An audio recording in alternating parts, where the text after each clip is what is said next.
Hello दोस्तों, कहानी की इस नई सीरीज में आप सभी का स्वागत है। आज की इस कहानी का नाम है गरीब राजकुमारी। यह एक राजकुमारी की कहानी है। गरीब राजकुमारी रायगढ़ राज्य में एक बहुत ही शौर्यवान राजा थे। उनकी एक बेटी थी, मैथिली। वो बचपन से ही बहुत लाड़ प्यार में पली बड़ी थी, इसलिए बहुत घमंडी हो गई थी। वह किसी भी गरीब की इज्जत नहीं करती थी। राजा, मैथिली कहाँ हो आप? हमें मंदिर जाना है। मैथिली, क्या फिर से मंदिर?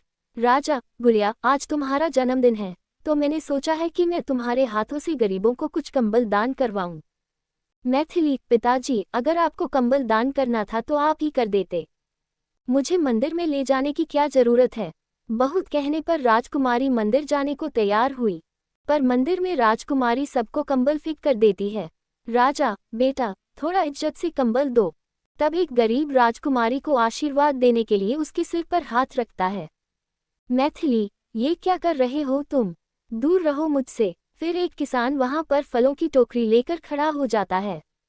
किसान, महाराज मैंने सुना है कि आज राजकुमारी जी का जन्मदिन है, तो मैं उनके लिए कुछ मीठे फल लेकर आया हूँ। राजा, राजकुमारी देखो तुम्हें बेर बहुत पसंद है ना, ये लो। मैथिली, क्या ये भिखारी मेरे लिए फल लेकर आए हैं और आपको लगता है कि मैं इस भिखारी के हाथों से ले लूंगी?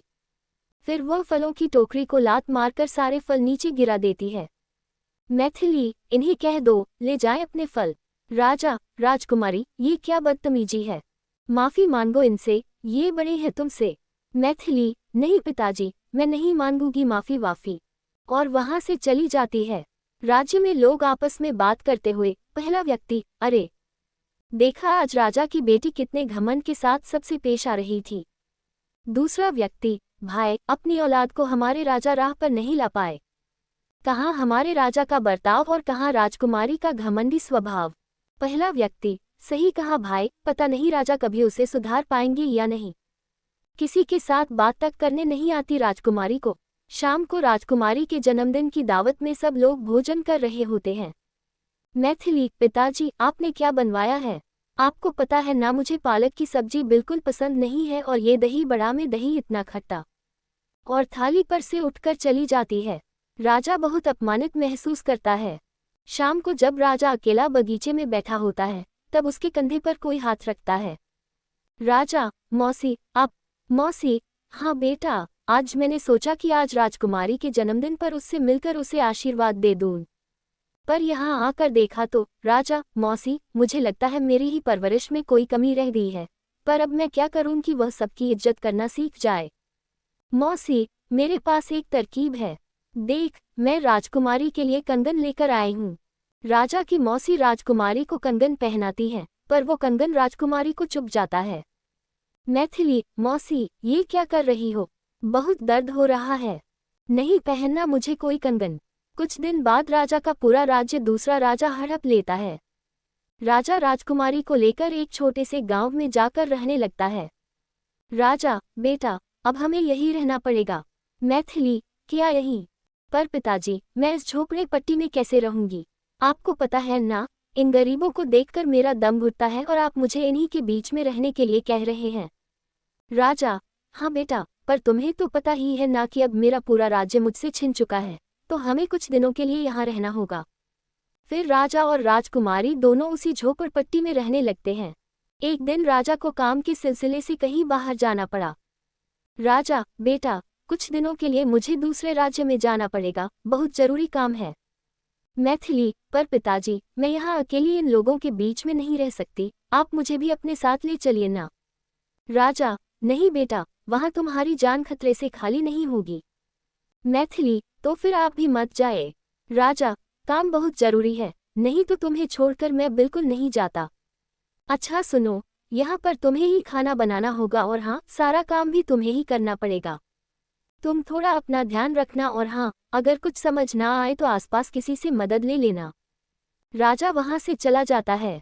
मैथिली, बहुत जोर की भूख लग रही है, पर अब यहाँ तो मुझे ही खाना बनाना पड़ेगा। पर ये चूल्हा, ये कैसे जलाऊं? कैसे जलता है ये? राजकुमारी चूल्हा जलाने की बहुत कोशिश करती है, पर फिर भी नहीं जलता। उसे ऐसे देख एक बूढ़ी औरत उसके पास आती है। बूढ़ी औरत, क्या हुआ बेटा? मैथिली, कुछ नहीं, तुम्हें क्या? जाओ और जाकर अपना काम करो। बूढ़ी औरत, अरे अपना काम ही कर रही थी, पर मैंने घर में इतना धुआं निकलते देखा तो देखने आ गई कि क्या हुआ। यहाँ आकर देखा तो तुम चूल्हा जलाने की कोशिश कर रही थी। लाओ, मैं तुम्हारी मदद कर दूं। मैथिली, मैंने कहा ना, मुझे तुम्हारी जरूरत नहीं है, मैं खुद चूल्हा जला लूंगी। बूढ़ी औरत, अच्छा ठीक है, तो तुम ऐसी ही कोशिश करती रहना। मैथिली, अच्छा सुनो, जला दो चूल्हा। फिर बुढ़िया चूल्हा जला देती है और खाना बनाने में भी राजकुमारी की मदद करती है। तभी उसकी पोती गंगा उसे बुलवाने आती है। गंगा, अरे तुम कितनी सुंदर हो। गंगा, दादी, ये राजकुमारी है ना। राजकुमारी के बालों को हाथ लगाकर, गंगा तुम्हारे बाल कितने सुंदर हैं। मैथिली, दूर रहो मुझसे। बूढ़ी औरत, अच्छा बेटा, मैं चलती हूँ, रात बहुत हो गई है। बूढ़ी औरत, गंगा तू यही राजकुमारी जी के पास रुक जा और उनकी मदद करना। मैथिली, नहीं, मुझे किसी की जरूरत नहीं है, जाओ तुम यहाँ से। बूढ़ी औरत, अरे पर यहाँ रात में कभी कभी जंगली जानवर घर में घुस आते हैं बेटा। तुम अकेली हो, तुम्हारे पिता ने मुझे तुम्हारा ध्यान रखने के लिए कहा था, तो इसे यहीं पर रुक जाने दो। मैथिली, ठीक है, पर तुम मुझसे दूर रहना, समझी। रात को गंगा राजकुमारी के साथ रुक जाती है, पर राजकुमारी गंगा से परेशान हो जाती है। मैथिली, अच्छा सुनो, मुझे दूध पीना है, यहाँ पर दूध कहाँ मिलेगा। गंगा, वो तो ठीक है, पर आप पहले मुझे ये बताओ कि आप गाय का दूध पेंगी या भैंस का। मैथिली, अरे किसी का भी दूध ले आओ। गंगा, तो आप एक काम कीजिए, आप मेरे साथ चलिए, मैं आपको तबेले से ताज़ा ताज़ा दूध पिलाऊंगी।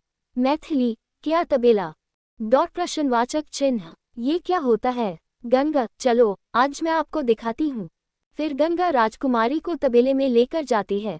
मैथिली, अरे ये तुम मुझे कौन सी जगह पर ले आए हो, यहाँ कितनी बदबू आ रही है। गंगा, अरे राजकुमारी जी, ये तबेला है, यहाँ पर ऐसी ही बदबू आती है, पर हमें तो इस बदबू की आदत है। और ये देखिए, वो काका दूध निकाल रहे हैं, रोज आपके यहाँ दूध यहीं से जाता है, तो आपको तो ये भी नहीं पता होगा कि हम जो भोजन करते हैं वो हमारे पास कैसे आता है। मैथिली, मुझे पता है कहाँ से आता है। गंगा, कहाँ से आता है। मैथिली, रसोई से आता है और क्या। गंगा, अरे रसोई से तो आता है, पर रसोई से पहले हम अनाज को खेत में बोते हैं, फिर वो 3-4 महीने उगता है, फिर कटता है, फिर उसका आटा पीसते हैं, तब वो रसोई में आता है। मैथिली, अच्छा, मतलब जो खाना खाते हैं उसके लिए इतनी मेहनत करनी पड़ती है। गंगा, जी हाँ, वो देखिए, वो काका और बाकी सारे मजदूर खेत में दिन रात ऐसे काम करते हैं, तब जाकर हम खाना खा पाते हैं। अब चलिए, मैं आपको आपके घर तक छोड़ देती हूँ। गंगा और राजकुमारी दोनों घर चली आती हैं। कुछ दिनों बाद राजकुमारी के पास भोजन खत्म हो जाता है। मैथिली, अरे अब तो घर में थोड़ा सा भी राशन नहीं बचा, एक काम करती हूँ, पास की राशन की दुकान से कुछ सामान ले आती हूँ। मैथिली, काका कुछ चावल, थोड़ा आटा और दाल दे दीजिए। दुकानदार, ठीक है बिटिया। सामान लेकर राजकुमारी जाने लगती है। दुकानदार, अरे बेटी, पैसे। मैथिली, पैसे, पर वो तो मेरे पास नहीं है। दुकानदार, क्या पैसे नहीं हैं? पर तुम मुझसे बिना पैसे के सामान नहीं ले जा सकती। मैथिली, पर काका, मैं बहुत भूखी हूँ और घर पर कुछ भी खाने को नहीं है, मैं अभी ले जाऊं, फिर आपको बाद में पैसे चुका दूंगी। दुकानदार, नहीं, मैं बिना पैसे में तो अपनी माँ तक को सामान नहीं दूं, तो तुम किस खेत की मूली हो। मैथिली, काका, सामान के बदले आप जो बोलेंगे मैं वो करने को तैयार हूँ, पर अभी मुझे सामान ले जाने दीजिए, मैं बहुत भूखी हूँ। दुकानदार, अच्छा तो एक काम करो, मेरे खेत में कुछ काम है, तुम वो खत्म कर दो, मैं तुम्हें ये सारा सामान ले जाने दूंगा। मैथिली, ठीक है काका। फिर राजकुमारी दुकानदार के खेत में उसका बताया हुआ सारा काम करती है। तब उसे एहसास होता है कि वो जिस खाने का अपमान करती थी उसे उगाने में कितनी मेहनत लगती है।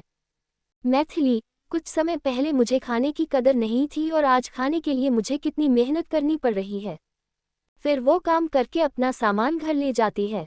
राजकुमारी को बहुत तेज बुखार आ जाता है। गंगा, राजकुमारी जी, अरे आप तो बहुत कांप रही हैं।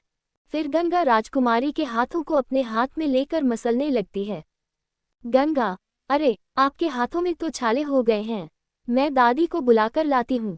गंगा, दादी दादी, राजकुमारी जी को बहुत तेज बुखार हो गया है। उनके हाथ पैरों में भी छाले पड़ गए हैं। आप चलो, उनके हाथ पैरों पर आपका बनाया मरहम लगा दो। फिर बूढ़ी औरत राजकुमारी के हाथ पैरों में मरहम लगाती है और गांव के कुछ लोग वैद्य को बुलाकर लाते हैं। वो राजकुमारी की सेवा करते हैं। राजकुमारी सुबह उठती है तो देखती है कि उसके लिए सभी गांव वाले बहुत परेशान हो रहे हैं और गंगा को उसके पैर दबाता देख राजकुमारी बोलती है, मैथिली, अरे गंगा, तुम ये क्या कर रही हो? हटो यहाँ से। गंगा, मुझे पता है राजकुमारी जी, आपको मैं बिल्कुल पसंद नहीं हूँ, पर आपको कल रात से बहुत तेज बुखार था, बस इसीलिए हम सब यहाँ पर। ये सब सुनकर राजकुमारी का सारा घमंड चूर चूर हो जाता है। तभी राजा वहाँ आ जाता है। राजा, अरे बेटा, मैंने सुना था कि तुम्हें बहुत तेज बुखार हो गया है। अब तुम ठीक हो ना? मैथिली, हाँ पिताजी, अब मैं ठीक हूँ। फिर राजकुमारी राजा को सारी बातें बताती है। राजा, मुझे माफ कर दो मेरी बच्ची, मेरी वजह से तुझे ये सब काम करना पड़ा। मैथिली, अरे नहीं पिताजी, आप ये बताएं आपका काम हो गया। तभी एक सिपाही वहां आ जाता है। सिपाही, महाराज चलिए, रथ तैयार है। मैथिली, कहाँ चलना है पिताजी? राजा, हमारे महल में बेटी। मैथिली, पर महल तो? राजा, नहीं बेटी, वो सब नाटक था तुम्हारे घमंड को तोड़ने के लिए। मैथिली, क्या नाटक था? पर मैं कुछ समझी नहीं। राजा, हाँ बेटा, नाटक। हमारा महल सुरक्षित है और मैं तुम्हें यहाँ इसलिए लाया था ताकि तुम गरीबों की इज्जत करना सीख जाओ और तुम्हें पता चले कि जिस भोजन का तुम अपमान करती थी उसे उगाने में कितनी मेहनत लगती है। अब मुझे लगता है कि तुम्हें ये सब समझ आ गया है। मैथिली, गंगा, इधर आओ। मुझे मेरे बर्ताव के लिए माफ करना और मैं हाथ जोड़कर सभी राज्यवासियों से क्षमा मांगती हूँ। मैथिली, पिताजी, आज के बाद मैं सबके साथ मिलकर अपनी प्रजा की सेवा करूंगी। राजा, वाह बेटी वाह, आखिरकार मौसी का ये प्रयास रंग लाया। गांव वाले, महाराज की जय, राजकुमारी जी की जय। फिर राजा और राजकुमारी दोनों महल चले जाते हैं। दोस्तों, ये स्टोरी आपको कैसी लगी नीचे कमेंट में हमें जरूर बताइएगा। कहानी को पूरा पढ़ने के लिए शुक्रिया।